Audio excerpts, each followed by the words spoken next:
Corner stone ಪದವಿ ಪೂರ್ವ ಕಾಲೇಜಿನಲ್ಲಿ ಇಂದು ಅರೋರಾ ಅಸೆಂಬ್ಲೈಸ್ ಎನ್ನುವಂಥ ಒಂದು ಅದ್ಭುತ ಆರಂಭದ ಕಾರ್ಯಕ್ರಮವನ್ನು ಮಾಡುತ್ತಾ ನಮ್ಮನ್ನೆಲ್ಲ ಇಲ್ಲಿ ಸೇರಿಸಿದ್ದೀರಿ. ಈ ಒಂದು ಕಾರ್ಯಕ್ರಮದಲ್ಲಿ ಅಧ್ಯಕ್ಷತೆಯನ್ನು ವಹಿಸಿಕೊಂಡಿರತಕ್ಕಂಥ ಮಾಜಿ ಶಿಕ್ಷಣ ಸಚಿವರು, ಮಾಜಿ ಶಾಸಕರು ಆದಂಥ ಶ್ರೀ ಮಹೇಶ್ ಅವರೇ, ಈ ಒಂದು ಸಂಸ್ಥೆಯ ಅಧ್ಯಕ್ಷರಾದಂಥ ರೋಬೆನ್ ಸರ್ ಅವರೇ, ಕಾಲೇಜಿನ ಪ್ರಾಂಶುಪಾಲರು, ಯುವ ಉತ್ಸಾಹಿ ತರುಣರು ಆಗಿರ್ತಕ್ಕಂಥ ರೋಹನ್ ರವರೇ, ವೇದಿಕೆ ಮೇಲೆ ಆಸೀನರಾಗಿರ್ತಕ್ಕಂಥ ಎಲ್ಲ ಗಣ್ಯರೇ, ವೇದಿಕೆಯ ಮುಂಭಾಗಿರ್ತಕ್ಕಂಥ ಎಲ್ಲ ನನ್ನ ಉಪನ್ಯಾಸಕ ಸಹೋದ್ಯೋಗಿ ಬಂಧುಗಳೇ ಹಾಗೂ ವಿದ್ಯಾರ್ಥಿನಿಯರೇ,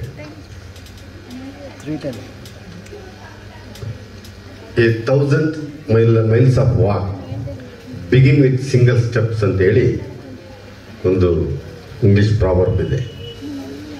ಒಂದು ಹೆಜ್ಜೆಯಿಂದಲೇ ನಮ್ಮ ಸಾವಿರಾರು ನಡೆಗೆ ಒಂದು ಹೆಜ್ಜೆಯ ಆರಂಭದಿಂದ ಆಗ್ತದೆ ಅಂತೇಳಿ. ಹಾಗೆ ರೋಷನ್ ರವರು ಒಂದು ಆರಂಭವನ್ನು ಎಲ್ಲರ ಈ ಒಂದು ಕಾರ್ನರ್ ಸ್ಟೋನ್ ಫ್ಯಾಮಿಲಿಯ ರೂವಾರಿಯಾಗಿ ಒಂದು ಹೆಜ್ಜೆಯನ್ನು ಇಟ್ಟಿದ್ದಾರೆ.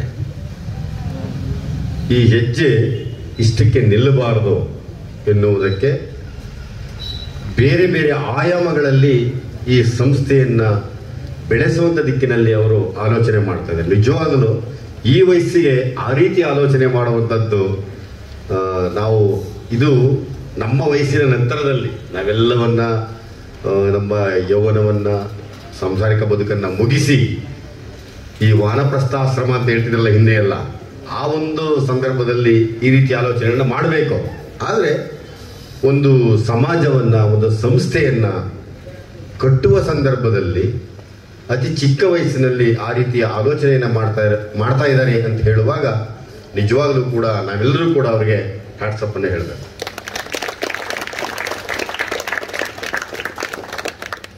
ಈ ಸಂಸ್ಥೆಗೆ ಆರಂಭ ಮಾಡುವಂಥ ಸಂದರ್ಭದಲ್ಲಿ ಶಿಕ್ಷಣ ಸಚಿವರಾಗಿದ್ದವರು ಸರ್ ಮಹೇಶ್ ಸರ್ ಅವರೇ. ನಾನು ಆವಾಗ ಬೆಂಗಳೂರಿನ ಕೇಂದ್ರ ಕಚೇರಿಯಲ್ಲಿ ಜಾಯಿಂಟ್ ಡೈರೆಕ್ಟರ್ ಆಗಿ, ಜಂಟಿ ನಿರ್ದೇಶಕರಾಗಿ ಕೆಲಸ ಮಾಡ್ತಾ ಇದ್ದೆ. ಜೊತೆಗೆ ನಾನು ಕಳೆದ ಒಂದು ವಾರದ ಹಿಂದೆ ಇಲ್ಲಿಗೆ ಭೇಟಿ ಕೊಟ್ಟಿದ್ದೆ. ಅದಕ್ಕಿಂತ ಹಿಂದೆನೇ ರೋಷನ್ ನನಗೆ ಫೋನ್ ಮಾಡಿ ಕೇಳಿದ್ರು, ಸರ್ ನಾವು ಇಲ್ಲಿ ಮಕ್ಕಳಿಗೆ ರೆಸಿಡೆನ್ಷಿಯಲ್ ಮಾಡಬೇಕು ಅಂತ ಹೇಳ್ತಾ ಇದ್ದೀವಿ ಅಂತ ನಾವು ತೀರ್ಮಾನ ಮಾಡ್ಕೊಂಡಿದ್ದೀವಿ. ನಮ್ಮ ಸಂಸ್ಥೆ ವತಿಯಿಂದ ರೆಸಿಡೆನ್ಷಿಯಲ್ ಮಾಡಿ ಮಕ್ಕಳನ್ನು ಸೇರಿಸ್ಕೊಂಡು ಇಲ್ಲೇ ಕಲಿಸುವಂಥ ಒಂದು ವ್ಯವಸ್ಥೆ ಮಾಡಬೇಕಾಗಿದೆ. ಅದಕ್ಕೆ ನಿಮ್ಮಿಂದ ಪರ್ಮಿಷನ್ ಬೇಕಾಗಿದೆ ಸರ್ ಅಂತ ಕೇಳಿದ್ರು. ಆಯಿತು, ಅದೇನು ಪರ್ಮಿಷನ್ ಕೊಡುವ, ಮೊದಲು ನೀವು ಮಕ್ಕಳನ್ನು ಹಾಸ್ಟೆಲ್ಗೆ ಸೇರಿಸ್ಕೊಳ್ಳೋ ಪ್ರಯತ್ನ ಮಾಡಿ, ನಾನು ಬಂದು ಒಂದು ಸಾರಿ ನೋಡ್ತೀನಿ ಅಂತ ಹೇಳಿದೆ. ಇಲ್ಲಿ ಬಂದು ನೋಡಿದೆ, ಭಾಳ ಒಳ್ಳೆ ವ್ಯವಸ್ಥೆ ಇದೆ. ಮಕ್ಕಳಿಗೆ ರೂಮ್ಗಳ ವ್ಯವಸ್ಥೆ ಇದೆ. ಒಂದು 7-8 ರೂಮ್ಗಳಿದ್ದಾವೆ. ಒಂದು ರೂಮಲ್ಲಿ ಕನಿಷ್ಠ ಅಂದ್ರೆ 4ರಿಂದ 5 ಮಕ್ಕಳು ಇರ್ಬೋದು. ಒಂದು 50 ಮಕ್ಕಳಿಗೆ ಅಕಾಮಿಡೇಷನ್ ಮಾಡ್ಬೋದು, ಹೆಣ್ಮಕ್ಳಿಗೆ, ದೂರದಿಂದ ಬರ್ತಕ್ಕಂಥವ್ರಿಗೆ. ನಿಜವಾಗ್ಲೂ ಹೆಂಗೆ ಇದನ್ನೆಲ್ಲ ನಿಭಾಯಿಸ್ತಾರೆ ಇವರು ಅಂತ ನಮಗೆ ಅನ್ನಿಸ್ತು. ಇಲ್ಲ ಸರ್, ನಮಗೆ ಕಷ್ಟ ಆದರೂ ಪರವಾಗಿಲ್ಲ, ನಾವು ಸಂಸ್ಥೆನ ಡೆವಲಪ್ಮೆಂಟ್ ಮಾಡಬೇಕಾಗಿದೆ. ಹಾಗಾಗಿ ಮಕ್ಕಳನ್ನು ನಾವು ಹೆಚ್ಚು ಸೇರಿಸ್ಕೊಂಡು ಮಕ್ಕಳಿಗೆ ಒಳ್ಳೆ ಎಜುಕೇಷನ್ ಕೊಡಬೇಕಾಗಿದೆ. ನನಗೆ ಅವರು ಎಷ್ಟು ಫೀಸನ್ನು ಕಟ್ತಾರೆ ಅನ್ನೋದು ಮುಖ್ಯ ಅಲ್ಲ, ಎಷ್ಟು ಮಕ್ಕಳು ನಮ್ಮ ಸಂಸ್ಥೆಯಿಂದ ಪ್ರತಿ ವರ್ಷ ಒಳ್ಳೆ ರ್ಯಾಂಕ್ ತಗೊಂಡು ಅಥವಾ ಡಿಸ್ಟಿಂಕ್ಷನ್ ತಗೊಂಡು ಹೊರಗಡೆ ಹೋಗ್ತಾರೆ ಅನ್ನೋದು ನನಗೆ ಮುಖ್ಯ. ಹಾಗಾಗಿ ನಾವು ಇಲ್ಲಿ ಹಾಸ್ಟೆಲ್ ವ್ಯವಸ್ಥೆ ಮಾಡಬೇಕು ಅಂದ್ಕೊಂಡಿದ್ದೀವಿ ಅಂತ ಹೇಳಿದಾಗ ಸರಿ, ನಾನು ಬಂದು ನೋಡಿದೆ, ಭಾಳ ಚೆನ್ನಾಗಿದೆ ಹಾಸ್ಟೆಲ್ ವ್ಯವಸ್ಥೆನೂ ಕೂಡ.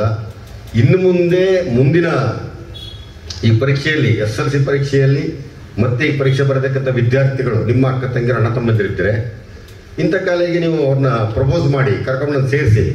ಯಾಕಂದರೆ ಎಲ್ಲ ರೀತಿಯ ಅನುಕೂಲಗಳಿದ್ದಾವೆ. ನಾವು ಸರ್ಕಾರಿ ಕಾಲೇಜುಗಳಲ್ಲಿ ನಿಮಗೆ ಫೀಸೇ ಇಲ್ಲ ಅಂತ ಸೇರಿಸ್ಕೋತೇವೆ, ಓಕೆ. ಇನ್ನು ಬೇರೆ ಬೇರೆ ಪ್ರೈವೇಟ್ ಸಂಸ್ಥೆಗಳಿಗೆ ಹೋದರೆ ತುಂಬ ರೆಪ್ಯುಟೇಷನ್ ಇದೆ ಅಂತ ಹೇಳುವಾಗ ನಿಮಗೆ ನಮ್ಮ ಇದೇ ಕೊಳ್ಳೇಗಾಲದಲ್ಲೇ 50,000ಕ್ಕಿಂತ ಕಡಿಮೆ ಇಲ್ಲ ನಮಗೆ ಗೊತ್ತಿರೋ ಮಟ್ಟಿಗೆ. ಆದರೆ ಇಲ್ಲಿ ನಿಮಗೆ ಬಹಳ ಕಡಿಮೆ ಫೀಸ್ ವ್ಯವಸ್ಥೆಯಲ್ಲಿ ಉತ್ತಮ ಶಿಕ್ಷಣವನ್ನು, ಗುಣಮಟ್ಟದ ಶಿಕ್ಷಣವನ್ನು ಮತ್ತು ನೈತಿಕ ಶಿಕ್ಷಣವನ್ನು ನೋಡಿ, ಅವರು ಮಕ್ಕಳು ಹೇಗಿರಬೇಕು ಅನ್ನೋದನ್ನು ಕಲಿಸ್ತಾರೆ. ನಾವೊಂದು ಹುಡುಗಿ ಮಾತನಾಡ್ತಾ ಹೇಳಿದ್ರು, ನನಗೆ ಈ ಸ್ಟೇಜ್ ಮೇಲೆ ನಿಂತ್ಕೊಂಡು ಮಾತಾಡಲಿಕ್ಕೆ ಅವಕಾಶ ಕಲ್ಪಿಸ್ಕೊಟ್ಟವರು ಈ ಕಾಲೇಜ್ ಅಂತ ಹೇಳಿ ನಿಜವಾಗ್ಲೂ ಗ್ರೇಟ್ ಅದು. ನಿಮ್ಮನ್ನು ಯಾರೂ ಕೂಡ ಸರ್ಕಾರಿ ಸ್ಕೂಲ್ಗಳಲ್ಲಿ ಅಥವಾ ಬೇರೆ ಬೇರೆ ಸ್ಕೂಲ್ಗಳಲ್ಲಿ ಬಂದು ಮಕ್ಕಳೇ ಮಾತಾಡಿ ಅಂತ ಕರೆಯಲ್ಲ, ಅಥವಾ ನೀವು ಇಲ್ಲಿ ಮಾತಾಡಬೇಕು ಅಂತ ಅವ್ರೇನು ಆಸೆ ಪಡಲ್ಲ. ದುಡ್ಡು ಕಟ್ಟಿದೀಯಾ, ಇಷ್ಟು ಚೆನ್ನಾಗಿ ಹೋಗ್ತಾಳೆ, ನಾವು ಮಾಡೋದು ಮಾಡ್ತೀವಿ ಅಂತಾರೆ. ಆದರೆ ನಿಮ್ಮನ್ನ ಮಾನಸಿಕವಾಗಿ ಸ್ಥೈರ್ಯವನ್ನು ತುಂಬಿ ತಯಾರು ಮಾಡುವಂಥದ್ದು ಇದೆಯಲ್ಲ, ಅದು ಕೂಡ ಈ ಸಂಸ್ಥೆಯ ಜವಾಬ್ದಾರಿನೇ.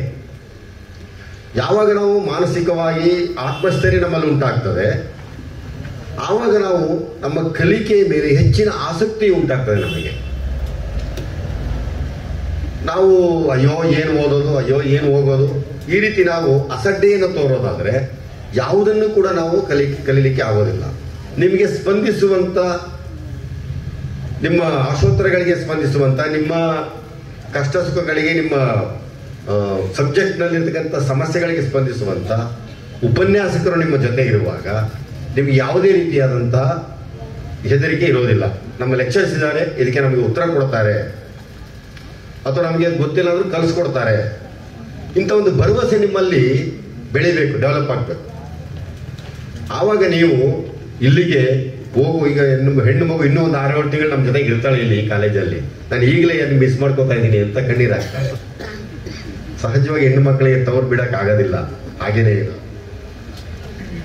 ಅದಕ್ಕೆ ನಾನು ಹೇಳೋದೇನು ಅಂದರೆ, ನೀವು ಇಲ್ಲಿ ಬರುವಾಗ ಖಾಲಿಯಾಗಿ ಬಂದಿರ್ತೀರಿ ಈ ಒಂದು ಸಂಸ್ಥೆಗೆ. ನೀವು ಹೋಗುವಾಗ ಸೆಕೆಂಡ್ PUC ಎನ್ನುವಂಥ ಅದ್ಭುತವನ್ನ ತುಂಬಿಕೊಂಡು ಹೊರಗಡೆ ಹೋಗಿ, ಸರಿನಾ? ಇನ್ನೊಬ್ರು ಚಾಲೆಂಜ್ ಮಾಡಿ ಹೇಳೋದು, ಎಲ್ಲ ವಿದ್ಯಾರ್ಥಿಗಳು ನಾವು ಡಿಸ್ಟಿಂಕ್ಷನ್ ಬರ್ತೀವಿ ಸರ್ ಅಂತೇಳಿ. ನಿಜವಾಗ್ಲೂ ಮೆಚ್ಚುವಂಥ ವಿಚಾರ. ಮಾತಿನಲ್ಲಿ ಡಿಸ್ಟಿಂಕ್ಷನ್ ಕೊಡಬೇಡಿ, ನೀವು ಕೃತಿಯಲ್ಲಿ ಡಿಸ್ಟಿಂಕ್ಷನ್ ಕೊಡಬೇಕು, ಹೌದಾ?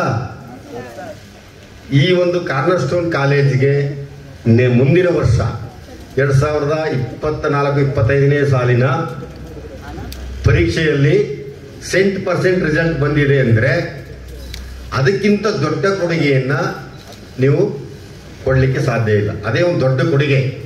ಖಂಡಿತವಾಗಿ ಆ ದಿಕ್ಕಿನಲ್ಲಿ ನೀವು ಆಲೋಚನೆ ಮಾಡಿ. ಈ ಸಂಸ್ಥೆ ನಿಮ್ಗೆ ಎಲ್ಲ ರೀತಿಯ ಸಹಕಾರವನ್ನು ನೀಡ್ತದೆ. ಇದನ್ನ ಸದ್ಬಳಕೆ ಮಾಡ್ಕೊಳ್ಬೇಕು ನೀವು. ಅವ್ರು ಏನೋ ನಮಗೆ ಫ್ರೀ ಊಟ ಕೊಡ್ತಾರೆ, ಬಂದು ಉಳ್ಕೊಂಡಿದ್ದೀವಿ ಅಂತ ಹೇಳಿ ಯಾವಾಗಲೂ ಮನೆ ಕಡೆ ಯೋಚನೆ ಮಾಡೋದು, ನಾನು ಊರಿಗೆ ಹೋಗ್ಬೇಕಂತ ಅನ್ನೋದು, ಇದೆಲ್ಲ ಇರಬಾರ್ದು. ಮುಂದುವರಿಬೇಕು ಅಂತಂದ್ರೆ ಈ ತರದ ಮನೆ ಕಡೆ ಯೋಚನೆ ಮಾಡೋದು ಬಿಡಬೇಕು. ನಿಮ್ಮ ಕೆಲಸ ಏನು? ವಿದ್ಯಾರ್ಥಿಗಳಾಗಿದ್ದೀರಿ, ಓದಲಿಕ್ಕೆ ನಿಮ್ಮ ತಂದೆ ತಾಯಿ ನಿಮ್ಮನ್ನ ಹಚ್ಚಿದ್ದಾರೆ, ಓದ್ಬೇಕು. ಆ ಕಡೆ ನಿಮ್ಮ ಟಾರ್ಗೆಟ್ ಇರಬೇಕು, ನಿಮ್ಮ ಗಮನ ಇರಬೇಕು.